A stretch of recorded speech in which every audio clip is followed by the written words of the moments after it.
Before we get into this, I want you to try something. Look at your phone, just for a second. Now put it down.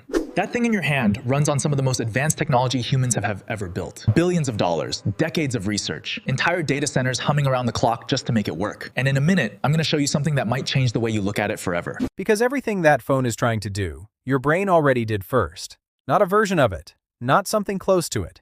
The exact same problem solved 500 million years before the first computer chip ever existed. No engineers, no code, no trial and error in a lab. Just biology, quietly building the most efficient learning machine on the planet and handing you the finished product for free the moment you were born. I used to think artificial intelligence was something new, something arriving from the future to change us. But the more I looked into how it actually works, the more I realized we've had the blueprint the whole time. We just didn't know we were looking at it every time we looked in the mirror. So stick with me for the next few minutes. I'm going to walk you through exactly how modern AI is quietly rebuilding something you already are, why it's taking billions of dollars to catch up to what evolution did with almost no energy at all, and why the very things that make you feel most human might be the most sophisticated technology that has ever existed. Let's get into it. Right now, somewhere in a data center, a machine is learning to see. It has never had eyes. It has never blinked, or squinted, or flinched from the sun. But engineers are feeding it millions of images, tuning it, adjusting it, calling it a breakthrough. They call it artificial intelligence. But here's the strange part. Your brain solved this exact problem 500 million years ago, without a single line of code, without a single engineer. What if the most advanced technology on Earth right now is just a very expensive, very slow attempt to rebuild something you already are? Think about the last time you scrolled through your phone. An algorithm decided what to show you next. It watched what made you pause. It watched what made you linger. It adjusted, second by second, to keep you there. That system feels new. It feels like something out of science fiction. But your brain has been running that exact program since before you could talk. Every time a caregiver's face made you calm, every time a loud noise made you flinch, your nervous system was doing the same thing that algorithm does now. Predicting, adjusting, learning what keeps you engaged with the world. This isn't a coincidence. It's a pattern. And once you see it, you can't unsee it. Start with the neural network itself. The very phrase sounds futuristic. Silicon chips, arranged to mimic thought. But the architecture wasn't invented in a lab in the 21st century. It was borrowed. In the 1940s, a psychologist named Donald Hebb proposed a simple rule about how your brain actually learns. Neurons that fire together, wire together. When two brain cells activate at the same time, again and again, the connection between them gets stronger. That's it. That's the whole idea. No code, no silicon. Just biology, repeating a pattern until it becomes permanent. Decades later, computer scientists built artificial neural networks on almost the exact same logic. Adjustable connections, repeated exposure, strengthening pathways that get used, weakening the ones that don't.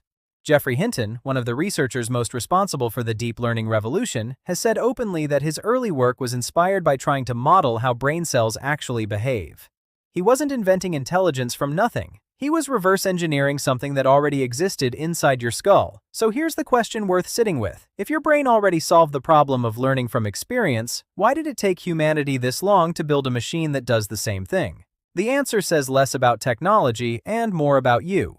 Your brain didn't need a data center. It didn't need electricity from a power plant or a warehouse full of processors. It runs on about 20 watts of energy, roughly the same as a dim light bulb. And with that tiny amount of power, it can recognize a face in a crowd, understand sarcasm, remember the smell of your childhood kitchen, and catch a ball thrown at your head, all in the same afternoon. Modern AI systems, by comparison, can require the energy output of a small town just to train. Your ancestors' brains were doing more, with less, hundreds of thousands of years before anyone imagined a microchip. That efficiency wasn't an accident. It was survival. A brain that burned too much energy was a brain that starved. Evolution is a brutally efficient editor. Every wasted calorie was a calorie that could have kept you alive during a famine, a migration, a long winter without food. So the human brain was shaped, generation after generation, to do the impossible. Learn constantly, predict accurately, adapt instantly. All while sipping energy like it was rationed. Because it was. Now compare that to how artificial intelligence learns today. Reinforcement learning, one of the core methods behind systems like AlphaGo, works by giving a machine a reward signal. Try something. If it works, get a small internal reward. Repeat the actions that lead to reward. Avoid the ones that don't. It sounds mechanical when you put it that way, but it's describing your own brain with uncomfortable accuracy.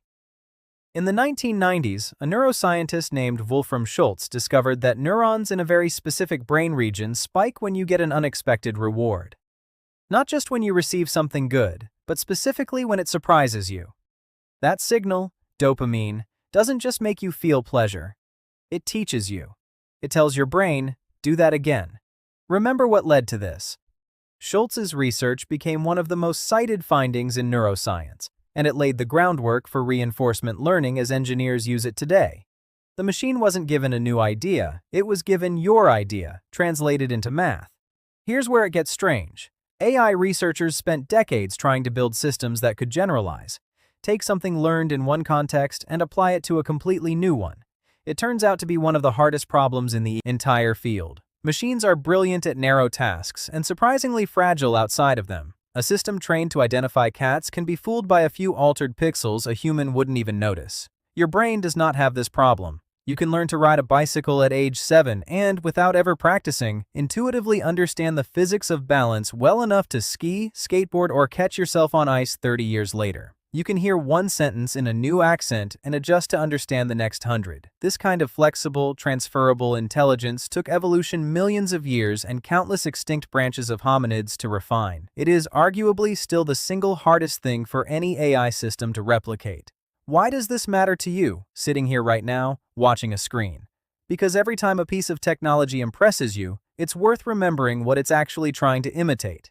The facial recognition on your phone, the predictive text finishing your sentences, the recommendation feed that somehow knows what you want to watch next.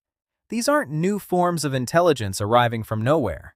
They're crude approximations of something that has lived inside your skull since before recorded history.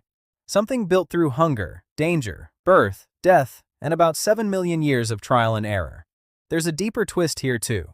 The very things that make you feel most human, your intuition, your gut feelings, your ability to read a room without thinking about it, are often your brain running pattern recognition so fast and so efficiently that it doesn't feel like computation at all. It just feels like knowing. Meanwhile, engineers spend billions of dollars and years of research trying to get a machine to approximate that same instinct, and it still often gets it wrong. So maybe the real story isn't that artificial intelligence is becoming more human.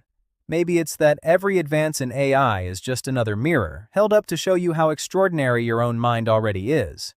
Every algorithm is a tribute act. Every neural network is a rough sketch of a masterpiece that took nature 500 million years to paint, starting with the first primitive nerve cells in ancient sea creatures and ending, for now, with you. Tonight, when your phone buzzes and something on the screen seems to know exactly what you were thinking, remember this. That prediction is not magic. It's not even new. It's an imitation, built in silicon, of a system your body has been running quietly, efficiently, and for free since long before anyone had a name for intelligence at all. Somewhere in a data center, a machine is still learning to see.